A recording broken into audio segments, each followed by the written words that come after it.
Al Qaeda का धमकी भरा खत सामने आया है। दिल्ली, यूपी, गुजरात, मुंबई सहित अन्य जगहों पर धमाके की धमकी दी गई है। आत्मघाती हमले की अलकायदा ने धमकी दी है। आपको बता दें, नुपुर शर्मा के बयान के बाद अलकायदा ने ये धमकी दी है।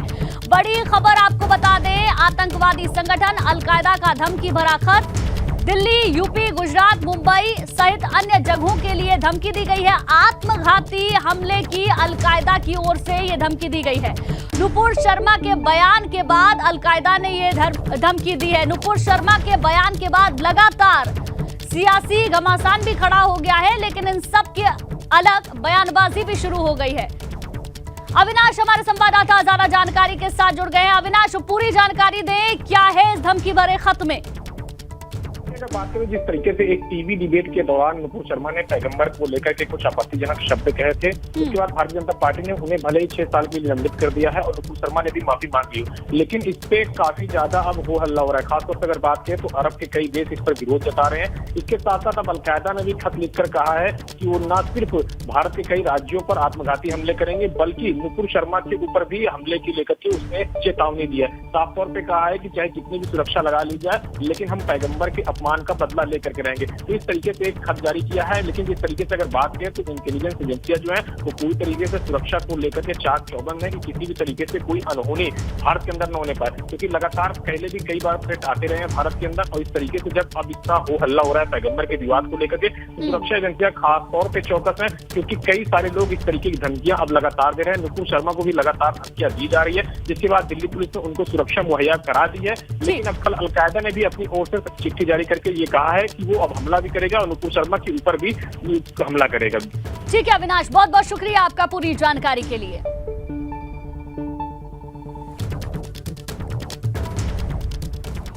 आगे बढ़ते हैं वाराणसी से खबर, जहां स्वामी अविमुक्तेश्वरानंद का अनशन खत्म हो गया है। शंकराचार्य स्वामी स्वरूपानंद के आदेश पर अनशन खत्म हुआ है। स्वामी अविमुक्तेश्वरानंद ने हट छोड़ा है।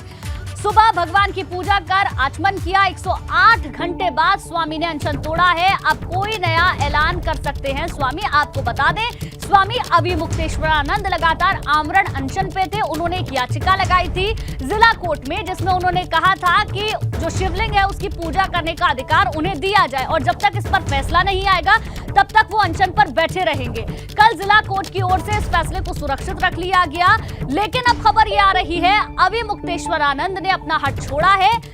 शंकराचार्य स्वामी स्वरूपानंद के आदेश पर अनशन को खत्म किया है। लगातार खबरें ये भी आ रही थी स्वामी अविमुक्तेश्वरानंद की तबीयत बिगड़ रही थी, उसके बाद शंकराचार्य की आदेश के बाद अपना आमरण अनशन स्वामी स्वरूपानंद ने, माफ कीजिएगा, अविमुक्तेश्वरानंद ने खत्म किया है।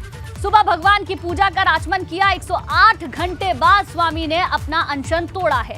नीतीश हमारे संवाददाता ज्यादा जानकारी के साथ जुड़ गए। नीतीश, जैसे कि खबरें भी आ रही थी अविमुक्तेश्वरानंद की तबीयत लगातार बिगड़ रही थी, इन सबके बीच में अब अनशन खत्म हो चुका है, पूरी जानकारी। जिस तरह से स्वामी अविमुक्तेश्वरानंद की तबीयत लगातार बिगड़ रही थी, अनशन रद्द होने के कारण वो लगातार बीमारी की हालत में जा रहे थे। उनको डिहाइड्रेशन की भी शिकायत थी, इसके साथ ही उनका वजन भी घट रहा था, शुगर लगातार लो हो रहा था। ऐसी स्थिति में स्वामी स्वरूपानंद, शंकराचार्य स्वामी स्वरूपानंद का आदेश आता है और आज सुबह ही अगर बात करें तो स्वामी अविमुक्तेश्वरानंद अपना अनशन समाप्त करते हैं। अनशन तो उन्होंने समाप्त कर दिया, लेकिन इस अनशन समाप्ति के पीछे किसी बड़े आंदोलन की आशंका से इनकार नहीं किया जा सकता। आपको बता दें कि आज स्वामी अविमुक्तेश्वरानंद की अर्जी पर आज फैसला आ सकता है। दोपहर 12 बजे के बाद का वक्त है। कल इस पर सुनवाई हो चुकी है, फैसला सुरक्षित रख लिया गया है। अब देखना ये होगा कि स्वामी के याचिका पर कौन सा फैसला आता है। लेकिन इसके साथ ही आपको बता दें कि स्वामी का एक बड़ा ऐलान भी है कि बड़ी संख्या में संतों के साथ वो ज्ञानवापी की ओर कूच कर सकते हैं। तो अब देखना ये होगा। हालांकि स्वामी जी अभी आराम कर रहे हैं, तब से लगभग 108 घंटे का जो उनका अनशन था, उसके बाद उनको काफी सुस्ती महसूस हो रही है। लेकिन आपको बता दूं कि सूत्रों के हवाले से खबर है कि आज के फैसले का इंतजार कर रहे हैं स्वामी जी। इसके बाद जो आने वाला फैसला होगा वो मायने रखेगा, वो महत्व रखेगा और देखना ये होगा कि स्वामी का अगला बयान क्या होता है। जी, तो क्या ये समझा जाए कि अगर फैसला पक्ष में नहीं आता है कोर्ट की ओर से, तो अगला कोई ऐलान भी किया जा सकता है अविमुक्तेश्वरानंद की ओर से? निश्चित तौर पे जिस तरह से स्वामी का हट जारी है, अभी उन्होंने अपने गुरु, अगर बात करें शंकराचार्य स्वामी स्वरूपानंद के आदेश पर अपना अनशन समाप्त कर दिया। जिस तरह से वो हट में थे, वो कह रहे थे कि अगर मुझे पूजा की अनुमति प्रशासन नहीं देता है तो मैं ये अनशन किसी भी कीमत पर समाप्त नहीं करूंगा। लेकिन जीवन रक्षार्थ स्वामी स्वरूपानंद का आदेश आया और उन्होंने अपना अनशन समाप्त कर दिया। अब उसके बाद स्वामी अगली रणनीति बना रहे हैं और देखना ये होगा कि उस रणनीति में उनका जो फैसला होता है वो क्या होता है। जिस तरह से कल उन्होंने बयान दिया कि संतों के साथ वहां पर कुछ भी कर सकते हैं, ऐसी बातें सामने आई। तो अब देखना ये होगा कि क्या स्वामी संतों की जुटान करते हैं, क्या स्वामी कोर्ट के फैसले का इंतजार करते हैं, या फिर शंकराचार्य से बातचीत करके कोई नई रणनीति बनाते हैं, या फिर संतों को एकजुट करने का कोई अलग एक अभियान चलाते हैं। बिल्कुल नीतीश, हमें इंतजार करना होगा, देखना होगा पहले कोर्ट की ओर से क्या फैसला आता है और उसके बाद स्वामी अविमुक्तेश्वरानंद का अगला कदम क्या होगा। शुक्रिया नीतीश आपका जानकारी के लिए। आगे बढ़ेंगे। लोकसभा उपचुनाव के लिए सपा से स्टार प्रचारकों की लिस्ट सामने आ चुकी है। आजमगढ़ और रामपुर में उपचुनाव होना है, जिसके लिए लिस्ट जारी कर दी गई है। मुलायम सिंह यादव सहित 40 लोग प्रचारकों की लिस्ट में शामिल हैं। सपा से विधायक शिवपाल यादव प्रचारकों की लिस्ट में शामिल नहीं है। ये बड़ी जानकारी है। आपको बता दें, रामपुर उपचुनाव के लिए सूची जारी हो चुकी है। मुलायम सिंह यादव सहित 40 लोग प्रचारकों की लिस्ट में शामिल हैं। आपको बता दें, आजमगढ़ से समाजवादी पार्टी ने उतारा है आसिम रजा को और रामपुर की, माफ कीजिएगा, आजमगढ़ से उतारा है धर्मेंद्र यादव को और रामपुर से उतारा है आसिम रजा को। अब जिसके लिए मुलायम सिंह यादव के साथ साथ 40 लोग प्रचारकों की लिस्ट में शामिल हैं। सपा से विधायक शिवपाल यादव प्रचारकों की लिस्ट में शामिल नहीं है।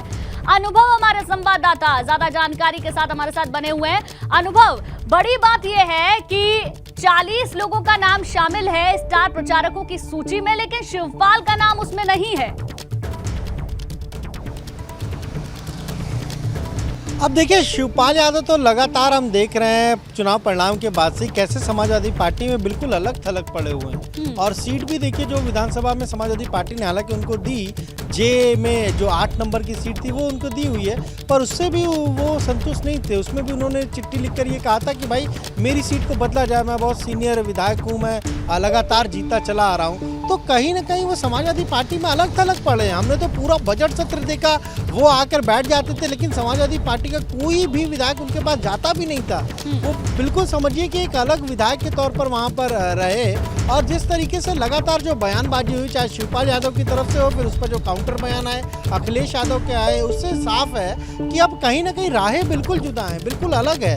और इसीलिए शायद जब लोकसभा के जो उपचुनाव हो रहे हैं वहाँ पर समाजवादी पार्टी ने अपने स्टार प्रचारकों की लिस्ट तैयार की है, तो उसमें शिवपाल यादव को जगह नहीं दी है। और मान लीजिए वो जिस तरीके से शिवपाल यादव लगातार बातें कहते रहे, खुद एबीपी गंगा से उन्होंने जो बातें कही, जिस तरीके से अखिलेश यादव को लेकर तमाम सारे आरोप लगाए, तो उससे भी कहीं ना कहीं नाराजगी होगी। और ये सारी वजह है जिस वजह से समाजवादी पार्टी ने उनको अपने स्टार प्रचारकों की लिस्ट में शामिल नहीं किया है। देखिए, मुलायम सिंह यादव तो हैं ही, इसके अलावा नरेश उत्तम पटेल है, स्वामी प्रसाद मौर्य है, यहाँ तक कि जो पूर्व एमएलसी थी उनका भी नाम उस लिस्ट में है, राजपाल कश्यप पूर्व एमएलसी थे, उनका भी नाम है, पर शिवपाल यादव का नाम नहीं है उस लिस्ट में। तो इससे साफ है कि अब अखिलेश यादव को भी पता है कि आगे किस तरह से पार्टी को ले जाना है, किस तरीके से चीज़ों को करना है, और शिवपाल यादव को भी इस बात की जानकारी है कि उनकी क्या स्थिति है समाजवादी पार्टी में। इसीलिए वो अपनी पार्टी को बिल्कुल, हम कहते हैं, एक तरीके से रिवाइव कर रहे हैं, पुनर्संरचना कर रहे हैं, उसका पुनर्गठन कर रहे हैं। इसीलिए लखनऊ में आज अपने पार्टी के जो जिला अध्यक्ष शिवपाल यादव ने उनकी बैठक बुलाई है, ताकि आगे की रणनीति तय हो चुके। तो ऐसे में आप ये मानकर चलिए कि दोनों की राहें बिल्कुल जुदा हैं। शिवपाल यादव की समाजवादी पार्टी से, समाजवादी पार्टी की शिवपाल यादव से राहें बिल्कुल अलग है। तकनीकी तौर पे जरूर वो समाजवादी पार्टी के विधायक हैं, पर अब उनका पूरा फोकस अपनी पार्टी प्रसपा को फिर से जो 40 लोगों के नाम है उसके बारे में भी जानकारी दे दें। कौन कौन से नाम है स्टार प्रचारकों की सूची में? देखिए, इसमें बहुत सारे नाम हैं। मुलायम सिंह यादव का नाम है, नरेश उत्तम पटेल का नाम है, इसके अलावा राजपाल कश्यप जो पूर्व एमएलसी थे उनका भी नाम है, इसके अलावा आप देखिए स्वामी प्रसाद मौर्य का भी नाम है, इंद्रजीत सरोज का नाम है। इस तरीके से कई सारी लिस्ट है जिसमें सबके नाम शामिल हैं। तो जो पार्टी ने तय किया, अखिलेश यादव तो है ही, इसके अलावा डिम्पल यादव का भी नाम है, कुछ पार्टी की जो महिला विधायक हैं पिंकी यादव उनका भी नाम है, इसके अलावा जो आजमगढ़ की जो विधायक हैं पूजा सरोज उनका भी नाम है, कुछ अन्य जो महिला विधायक हैं उनके भी नाम है, तो एक पूरी बिल्कुल कुल लिस्ट तैयार मिलाकर है। 40 लोगों की ये लिस्ट जारी की गई है, लेकिन शिवपाल यादव का नाम इसमें शामिल नहीं है। बने रहिए अनुभव, आप हमारे साथ जानकारी लेंगे आपसे आगे भी। और अब बात यूपी विधान परिषद की 13 सीटों पर होने जा रहे चुनाव की, जिसके नामांकन के लिए अब सिर्फ 2 ही दिन बचे हुए हैं। माना जा रहा है कि आज भाजपा और सपा की तरफ से प्रत्याशियों के नाम का ऐलान किया जा सकता है। खबर मिल रही है कि आज दोपहर 12 बजे स्वामी प्रसाद मौर्य और सोबरन यादव समेत 4 सपा प्रत्याशी अखिलेश की मौजूदगी में अपना नामांकन दाखिल करेंगे। तो आपको बता दें, नामांकन के लिए अब सिर्फ 2 ही दिन बचे हुए हैं। 13 सीटों पर विधान परिषद का चुनाव होने जा रहा है और भाजपा और समाजवादी पार्टी की तरफ से प्रत्याशियों के नाम का ऐलान भी किया जा सकता है। हालांकि समाजवादी पार्टी से देखें तो स्वामी प्रसाद मौर्य का नाम लगातार आगे चल रहा है, सोबरन यादव का नाम भी आगे चल रहा है और जानकारी ये भी मिल रही है 4 सपा प्रत्याशी अखिलेश की मौजूदगी में आज अपना नामांकन दोपहर 12 बजे के करीब कर सकते हैं। तो 20 जून को चुनाव होना है, जिसके लिए नामांकन दाखिल करने के लिए बहुत कम समय बचा हुआ है। 9 सीट पर भाजपा, 4 सीट पर समाजवादी पार्टी और जो 4 नाम हैं समाजवादी पार्टी की ओर से, जो 4 प्रत्याशी हैं, वो आज अखिलेश यादव की मौजूदगी में दोपहर 12 बजे अपना नामांकन दाखिल कर सकते हैं। तो विधान परिषद का उपचुनाव होना है, 13 सीटों पर उपचुनाव होना है। साथ ही साथ ये भी जानकारी मिल रही है कि जो भाजपा के उम्मीदवार हैं कल एक साथ अपना नामांकन दाखिल कर सकते हैं। तो एमएलसी चुनाव में महान दल को सीट नहीं मिलने से भी नाराजगी सामने आ रही है। केशव देव मौर्य ने अपने फेसबुक प्रोफाइल में बदलाव किया है। केशव देव मौर्य ने अखिलेश के साथ वाली अपनी फोटो को हटा दिया है।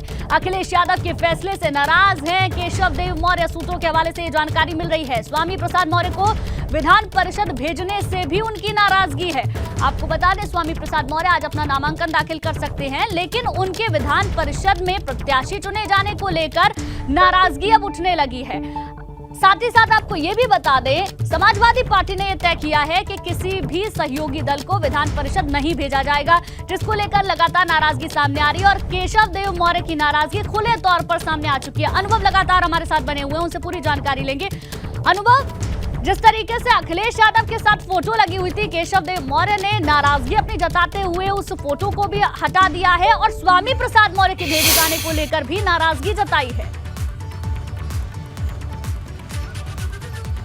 देखिए, एबीपी गंगा ने सबसे पहले अपने दर्शकों को जानकारी दी कि समाजवादी पार्टी अपने गठबंधन के किसी भी सहयोगी को विधान परिषद नहीं भेजेगी। यानी जो हमने राज्यसभा में देखा कि वहां पर गठबंधन धर्म का पालन किया, अखिलेश यादव ने जयंत चौधरी को भेजा और सिर्फ एबीपी गंगा ही बार बार ये कह रहा था कि वहां पर कहीं ना कहीं जयंत चौधरी को भेजा जाएगा। तो वही वो लग रहा था गठबंधन के सहयोगियों को।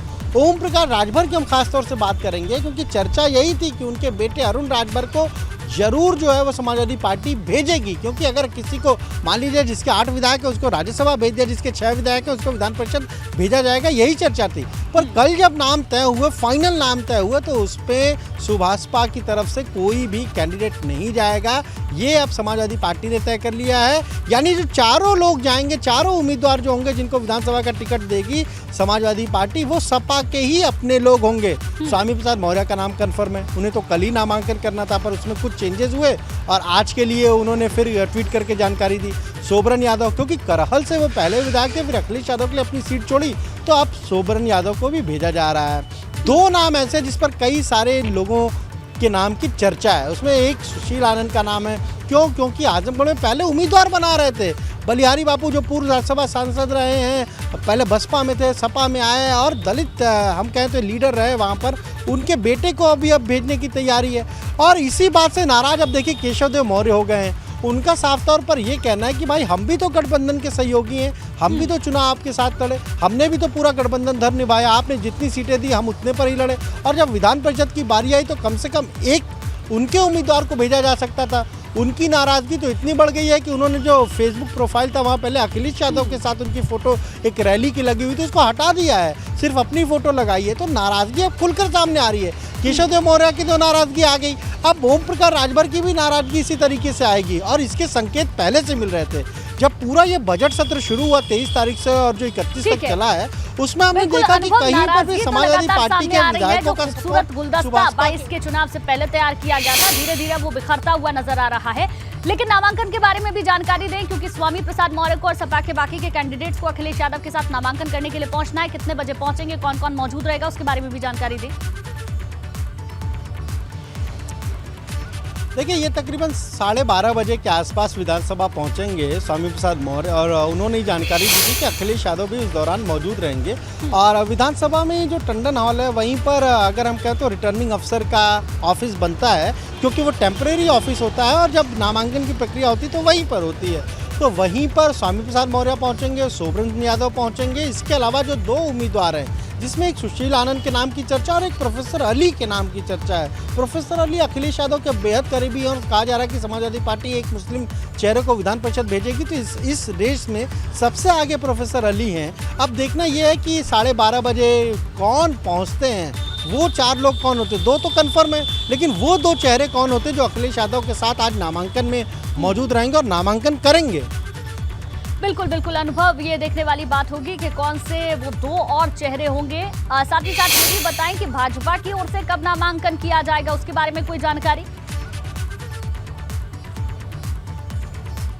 हाँ, देखिए, क्योंकि अब नामांकन का आखिरी दिन जो है वो 9 तारीख यानी कल आखिरी दिन है, और बीजेपी के जो सारे उम्मीदवार हैं, कम से कम 9 तो बीजेपी जीत सकती है, जो नंबर्स उसके पास है विधानसभा में। तो 9 उम्मीदवार माने जा रहे हैं कि वो अपना नामांकन कल करेंगे। हालांकि बीजेपी ने एक स्ट्रेटजी पहले तैयार कर ली। ठीक है अनुभव, बहुत बहुत शुक्रिया आपका पूरी जानकारी के लिए। कानपुर से खबर, जहां हिंसा में शामिल 100 पत्थरबाजों का पोस्टर तैयार कर लिया गया है। पत्थरबाजों के पोस्टर फिर से चौराहे पर लगाए जाएंगे। वायरल फुटेज के जरिए 100 लोगों की शिनाख्त हुई है। 40 लोगों के पोस्टर पहले ही पुलिस जारी कर चुकी है। पत्थरबाजों की पहचान के लिए लोगों से मदद की अपील भी की गई है। तो आपको बता दें, 40 लोगों का पोस्टर पहले ही पुलिस ने जगह जगह चस्पा किया था, और उसके बाद अब आपको बता दें कि 100 और लोगों का पोस्टर तैयार किया जा रहा है पुलिस की ओर से। पहले भी पुलिस ने ये कहा था कि जो लोग इन आरोपियों के बारे में जानते हैं, पत्थरबाजों के बारे में जानते हैं, वो आकर पुलिस को बताएं, और जो लोग बताएंगे उनकी जो जानकारी है उसे गुप्त रखा जाएगा। पत्थरबाजों के पोस्टर फिर से अब चौराहे पर लगाए जाने हैं, जिसके लिए 100 पत्थरबाजों का एक पोस्टर पुलिस ने तैयार कर लिया है।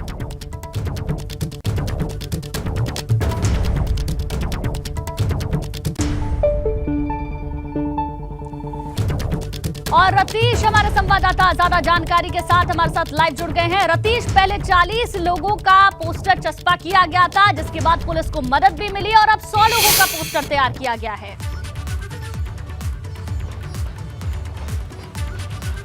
बिल्कुल, देखिए, जैसे जैसे पुलिस की जांच आगे बढ़ती जा रही है, पुलिस नंबर्स भी बढ़ा रही है। अब चिन्हित नहीं किए जा सके लोगों की संख्या 100 के आसपास है। 40 का पोस्टर पहले जारी किया गया था, और अब ये संख्या 100 के आसपास बताई जा रही है। लेकिन आज सुबह पुलिस ने अपनी इन्वेस्टिगेशन को तेज किया है, और क्राइम सीन इन्वेस्टिगेशन टीम के साथ वो उन इलाकों में गई है जहां पर जमकर पत्थर बरसाए गए थे और जहां पर पत्थरबाजी की गई थी। कुछ लोग भी हमारे साथ मौजूद हैं। आप क्राइम सीन इन्वेस्टिगेशन टीम के हैं, क्या क्या आपको मिला है वहाँ और कहाँ गए थे? ये सर साहब ही बता पाएंगे क्या मिला है, क्योंकि ये गोपनीय होता है, तो मैं नहीं बता। आप लोग कहाँ गए थे? यहाँ सर जो भी घटना स्थल रहे हैं, ये चंद्रेश्वर का हाथा है, अंदर बेकनगंज थाने की तरफ है, आगे भी गए हैं। तो घटना स्थल का इन्वेस्टिगेशन किया जा रहा है, साक्ष्य संकलन कर रहे हैं केवल। साक्ष्यों का संकलन कर रहे हैं? जी। हम देखा कि दीवारों की भी आप फोटो ले रहे हैं। जी, दीवार पर जो स्पॉट मिल रहे हैं या कोई भी तोड़ फोड़ का चीज़ दिख रही है, उसकी फोटोग्राफी की जा रही है। नीचे पत्थर भी काफ़ी आप जुटा रहे हैं? जी, जो पत्थर मिले हैं या कोई ईंटें गुम्मे हैं जो टूटे हुए हैं, उनको भी देखा जा रहा है। पत्थरों की पहचान कैसे करते हैं आप? जो नए टूटे हुए होते हैं वो सब सर दिख जाता है, वो हमारा अपना टैक्टिक है, तो वो गोपनीय रखा जाता है। ये देखिए, ये क्राइम इन्वेस्टिगेशन की टीम है, और एसीपी साहब हमारे साथ हैं। एसीपी साहब एक मिनट, आप लोगों ने कौन से इलाके में आप लोगों ने इन्वेस्टिगेशन किया? कहाँ आप लोग गए हैं, क्या क्या किया? हम लोग अपना वो साक्ष्य कलेक्ट कर रहे हैं। साक्ष्य कलेक्ट करने के अलावा जो भी हमारे एविडेंसेस हैं, जो भी चीज़ें जो छुटी हुई थी, किसी भी एंगल से कोई चीज़ छूटने ना पाए, उन सब चीज़ों को कलेक्ट कर रहे हैं। बोतल वगैरह भी मिली है, पेट्रोल पंप फेंके गए थे? वो सारी चीज़ें गोपनीयता हैं, और सब चीज़ काफ़ी चीज़ें हम लोग एकत्रित की हैं। अभी बहुत सी चीज़ें जहाँ पे कूड़ादान में इन्होंने डाल रख दिया है, सफाई कर्मियों ने, उनके बयान लिए गए हैं, उनकी निशानदेही पर उसकी भी रिकवरी की जाए। स्थानीय लोगों से भी हमने देखा आप बातचीत कर रहे हैं। स्थानीय लोगों से भी हम लोगों ने बात किया है, यहाँ तक कि जो जमादार हैं जिन्होंने सफाई किया है, उन बहनों से भी, उन भाइयों से भी हमने वार्ता किया है। जो दुकानदार भाई हैं, सब लोग सहयोग कर रहे हैं। सबसे वार्ता क्रम में उन सब चीज़ों को कलेक्ट कर रहे हैं। कुछ अहम सुराग भी आपके हाथ लगे? हाँ, कुछ चीज़ें साक्ष्य के जो चीज़ें एकत्रित किए हैं वो हम लोगों के पास एकत्रित हो गए हैं। एसीपी कर्नलगंज हैं त्रिपाठी पांडे अपनी क्राइम सीन इन्वेस्टिगेशन टीम के साथ वहां पर गए थे। दादा मियाँ चौराहा, पेचबाग, बेगमगंज ये वो उपद्रवग्रस्त इलाके हैं जहां पर जमकर हिंसा हुई थी और क्राइम सीन इन्वेस्टिगेशन टीम को ने पत्थर जुटाए हैं, फोटोग्राफ्स खींचे हैं और एसीपी साफ कह रहे हैं, गोपनीय जरूर, लेकिन उन्होंने ये जरूर कहा कि अहम साक्ष्यों को संकलित करके ही टीम लौट के आई है। हाल सुबह ये टीम मौके पर चली गई थी। हमने अपने दर्शकों को कुछ देर पहले लाइव तस्वीरें दिखाई थी कि कैसे क्राइम इन्वेस्टिगेशन टीम काम कर रही थी। फॉरेंसिक टीम के साथ फॉरेंसिक एविडेंसेस को कलेक्ट किया गया और एविडेंसेस को कलेक्ट करने के बाद अब इन एविडेंसेस को ले जाया जाएगा, ऑफिसर ले जाया जाएगा, जांच की जाएगी और जांच के बाद जो स्थानीय लोग जो वहां पर थे उनसे भी बात की गई इस टीम के द्वारा। और जो सफाई कर्मचारी बहुत अच्छा इनपुट दिया उन्होंने, सफाई कर्मचारियों ने बताया कि पत्थर जब निकले थे उसके अगली सुबह जब वो सफाई करने के लिए वहां पहुंचे तो 2 गाड़ियां भर करके, जो गाड़ियां होती है, कूड़ा गाड़ी होती है, वहां से पत्थरों को ले जाया गया। तो एविडेंसेस हैं, बातें भी की जा रही हैं और साक्ष्यों का संकलन भी किया जा रहा है ताकि केस को मजबूत बनाया जाए और उपद्रवी और बलवा करने वाले लोगों को उनके अंजाम तक पहुंचाया जाए। जी बिल्कुल। देखिए रतीश, 40 लोगों का पहले भी पोस्टर जारी किया गया था। अब 100 लोगों का जब पोस्टर जारी किया गया है तो जाहिर सी बात है कि पुलिस को आम जनता की ओर से मदद भी मिलेगी। बहुत बहुत शुक्रिया आपका जानकारी के लिए। तो कानपुर हिंसा मामले में लगातार अलग अलग एंगल निकलकर सामने आ रहे हैं। रतीश, शुक्रिया आपका हमारे साथ जुड़ने के लिए और पूरी जानकारी देने के लिए। तो आपको बता दें, पूरे मामले में लगातार अलग अलग कनेक्शन सामने आ रहे हैं। पीएफआई कनेक्शन की बात आई, उसके बाद आपको बता दें व्हाट्सएप ग्रुप की बात भी आई, राजनीतिक कनेक्शन की बात भी सामने आई। लेकिन बहरहाल अपडेट इस पूरे मामले में यही है, 100 पत्थरबाजों का पोस्टर तैयार कर लिया गया है। उस पोस्टर में 100 पत्थरबाजों की जो उस दिन हिंसा में शामिल थे उनका फोटो लगा हुआ है और नंबर के आधार पर ये फोटो लगा हुआ है। आपको बताएं, जब 40 लोगों का पोस्टर जारी किया गया था तो नंबर 13 और नंबर 31 को पुलिस ने उठाया था और उसके बाद एक एक कर लोगों की जानकारी सामने आने लगी थी और उसी को देखते हुए लोग मदद कर रहे हैं। कानपुर की जनता से भी पुलिस की ओर से अपील की गई है कि आप मदद कीजिए और उसी को देखते हुए 100 लोगों का पोस्टर भी अब जारी कर दिया गया है।